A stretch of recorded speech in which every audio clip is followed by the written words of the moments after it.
नमस्कार दोस्तों, मैं मुकेश।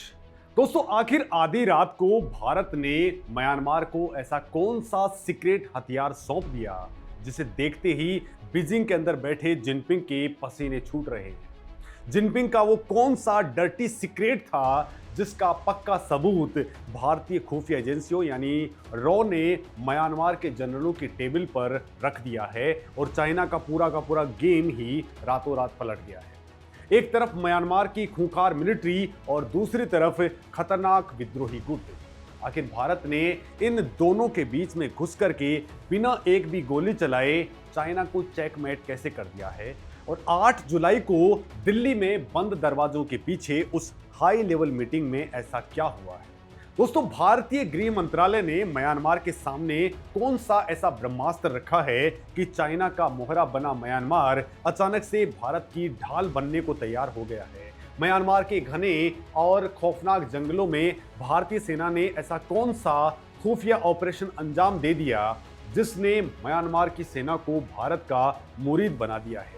जिस चाइना ने भारत को चारों तरफ से घेरने के लिए स्ट्रिंग ऑफ पर्ल्स का चक्रव्यूह रच रखा था, उसी के सबसे खास दोस्त को भारत ने अपनी मुट्ठी में कैसे कर लिया है। तो दोस्तों, आज हम जिस कहानी की तह तक जाने वाले हैं वो कोई आम खबर नहीं है। ये एक ऐसी रणनीतिक चाल है, एक ऐसा छुपा हुआ सीक्रेट गेम है जिसने साउथ एशिया के पूरे जियोपॉलिटिकल मैप को हिला करके रख दिया है। कहानी शुरू होती है 7 और 8 जुलाई को नई दिल्ली के अंदर हुई एक बेहद गुपचुप और हाई लेवल मीटिंग से। इस बैठक में भारत की तरफ से केंद्रीय गृह सचिव गोविंद मोहन मौजूद थे और म्यांमार की तरफ से उनके उप गृह मंत्री मेजर जनरल मिन थू। दोस्तों, बाहर से दुनिया को लग रहा था कि ये दो पड़ोसी देशों की एक रूटीन सुरक्षा बैठक है, लेकिन अंदर खाने जो डील फाइनलाइज हुई हैं उनकी गूंज सीधे चाइना के सत्ता के गलियारों में बम की तरह फट रही है।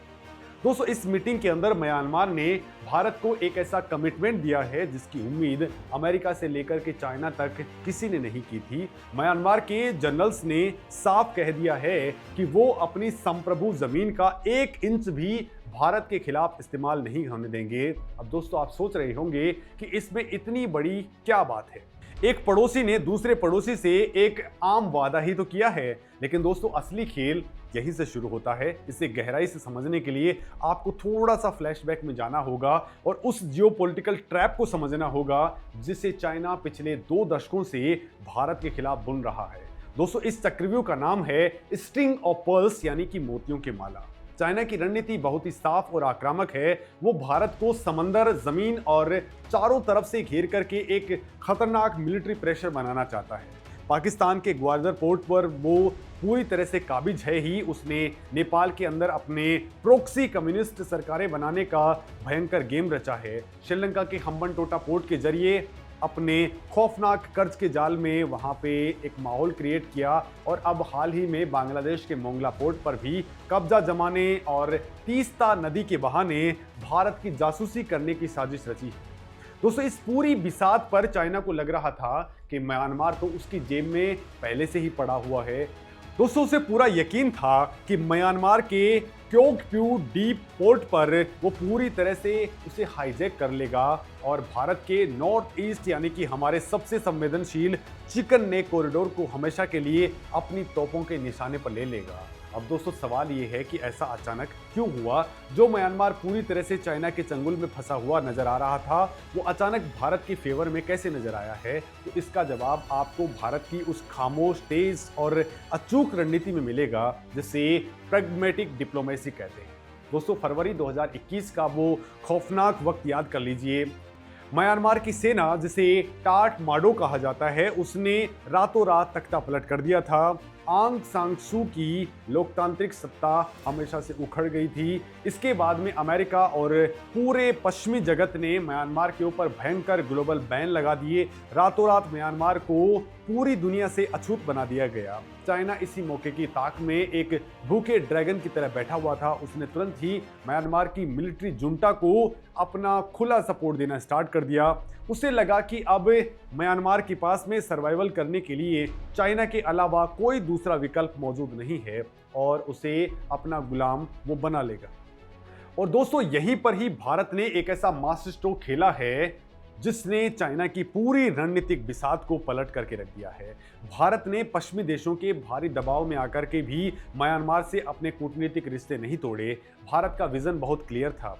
भारतीय रणनीतिकार बहुत अच्छे तरीके से जानते थे कि अगर हमने म्यांमार को इस क्राइसिस के अंदर अकेला छोड़ दिया तो वो पूरी तरह से चाइना की गोद में जाकर के बैठ जाएगा और ये भारत की नेशनल सिक्योरिटी के लिए एक बहुत बड़ा सुसाइडल कदम होगा। लिहाजा भारत ने लोकतंत्र की बहाली की मांग करते हुए भी म्यांमार की सेना के साथ में एक सम्मानजनक दूरी और बहुत ही मजबूत वर्किंग रिलेशंस बनाए रखे।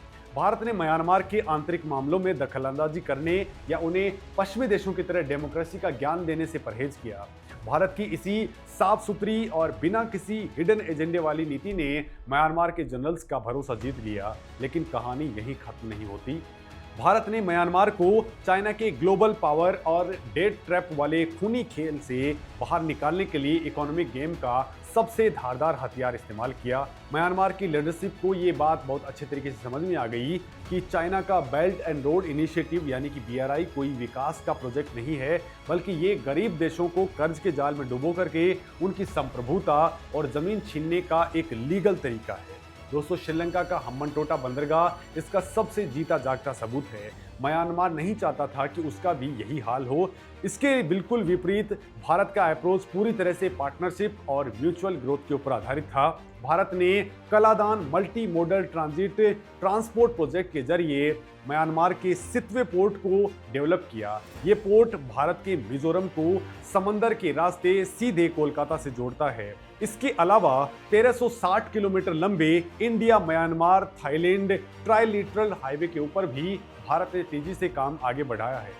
भारत ने म्यांमार की सेना को ये विश्वास दिलाया कि हम तुम्हारे संसाधनों को लूटने नहीं आए हैं, बल्कि हम तुम्हारे साथ में मिलकर के ऐसी मजबूत सप्लाई चेन बनाएंगे जो दोनों देशों की इकोनॉमी को रॉकेट की तरह ऊपर लेके जाएगी। और दोस्तों, यही वो पॉइंट है जिसे समझना बेहद ज़रूरी है, क्योंकि म्यांमार को अपनी तरफ खींचने के लिए सिर्फ सड़कें, बंदरगाह और मीठी बातें काफ़ी नहीं थी। असली और सबसे खतरनाक पावर गेम तो मिलिट्री हार्डवेयर और हथियारों का था।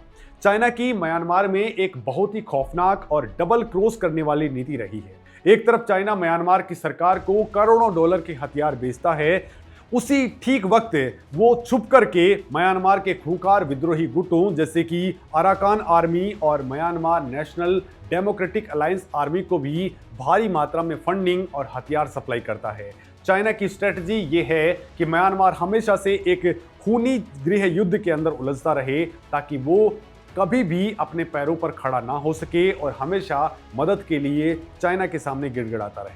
अब दोस्तों, यहाँ एंट्री होती है भारत के रॉ की। भारतीय खुफिया एजेंसी रॉ ने चाइना के इसी डर्टी सीक्रेट को म्यांमार के जनरल्स के सामने पूरी तरह से नंगा कर दिया। जब म्यांमार की सेना को चाइना की इस भयंकर धोखेबाजी का असली एहसास हुआ, तब भारत ने अपना सबसे बड़ा डिफेंस कार्ड मेज के ऊपर रख दिया। म्यांमार पूरी तरह से चाइना के हथियारों का गुलाम नहीं बनना चाहता था। भारत ने इस मौके का फायदा उठाते हुए म्यांमार को एडवांस सैन्य hardware, radar systems, communication equipments, भारी आर्टिलरी गन और बड़े पैमाने पर गोला बारूद सप्लाई करना शुरू कर दिया। दोस्तों, दुनिया भर में हथियारों की खरीद फरोख्त पर नजर रखने वाली संस्था सिप्री की रिपोर्ट चीख चीख करके कह रही हैं कि आज भारत म्यांमार को हथियार देने वाला एक बहुत ही बड़ा और भरोसेमंद सप्लायर बन चुका है। भारतीय सेना म्यांमार के सैन्य अधिकारियों को लगातार हाई लेवल ट्रेनिंग और कैपेसिटी बिल्डिंग प्रोग्राम दे रही है। तो और भारत ने वो कर दिखाया जो चाइना सपने में भी नहीं सोच सकता था। भारत ने म्यांमार को उसकी पहली और सबसे घातक पनडुब्बी INS सिंधुवीर सौंप दी है। दोस्तों, आधी रात को समंदर की लहरों को चीरते हुए जब ये पनडुब्बी म्यांमार की नेवी के बेड़े में शामिल हुई तो बीजिंग के अंदर बैठे चाइनीज रणनीतिकारों के होश उड़ गए।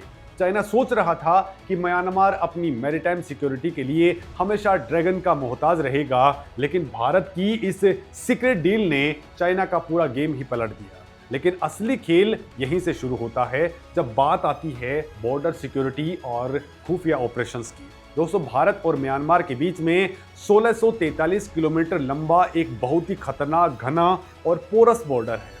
इस सीमा पर हथियारों की तस्करी, करोड़ों के ड्रग्स का कारोबार और मानव तस्करी भारत की इंटरनल सिक्योरिटी के लिए एक बहुत बड़ा थ्रेट है, सिर दर्द है। लेकिन इससे भी बड़ा खतरा वो भारतीय विद्रोही गुट हैं जो नॉर्थ ईस्ट के अंदर खूनी वारदात करके म्यांमार के घने जंगलों में जाकर के छुप जाते हैं। दोस्तों, आपको भारतीय सेना का वो खौफनाक ऑपरेशन सनराइज तो याद ही होगा।